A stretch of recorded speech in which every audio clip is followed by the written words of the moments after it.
Lucas Chevalier ne doit plus jamais sentir l'odeur du terrain. Là, je vous parle, le match il vient à peine de finir. Safonov, il vient d'arrêter 4 pénaltys. Rendez-vous compte de la performance. Chevalier, il sait même pas s'arrêter au feu rouge. Ça y est, on vient officiellement de réaliser le sextuplé. Et on va revenir vite fait sur le match. Mais avant ça, si t'aimes le foot, n'hésite pas à t'abonner, on fait des vidéos tous les jours. 6 trophées sur une année, les gars, je sais pas si vous vous rendez compte de la performance. Après ça, comment vous osez me dire que c'est pas l'une des plus grandes équipes de l'histoire? Le Real Madrid, Liverpool, l'Inter, le Milan AC, aucune de ces équipes n'a jamais réussi à réaliser ce que vient de faire le PSG cette année. Les seules équipes à avoir réussi à faire aussi bien que le PSG, c'est le Bayern et le Barça.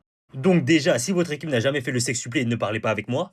Mais plus sérieusement, si on revient sur le contenu du match, ça a été extrêmement poussif. Ça a fini sur un 1-1 après les prolongations.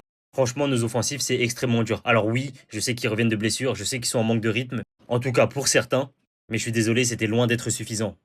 Point positif, le très très bon retour de Nuno Mendes et Warren Zaïre-Emery qui nous a sorti un match de patron en tant que latéral droit.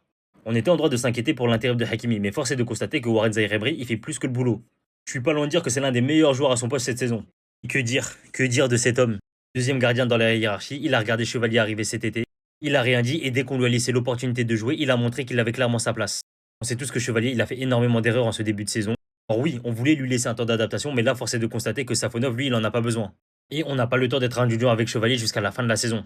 Là, Safonov, il a clairement marqué de très très gros points auprès de Luis Enrique et je serais pas étonné de le voir passer numéro 1 dans la hiérarchie. D'ailleurs, Luis Enrique lui-même, il a dit, il n'y a pas de hiérarchie prédéfinie, si t'es meilleur, tu vas jouer.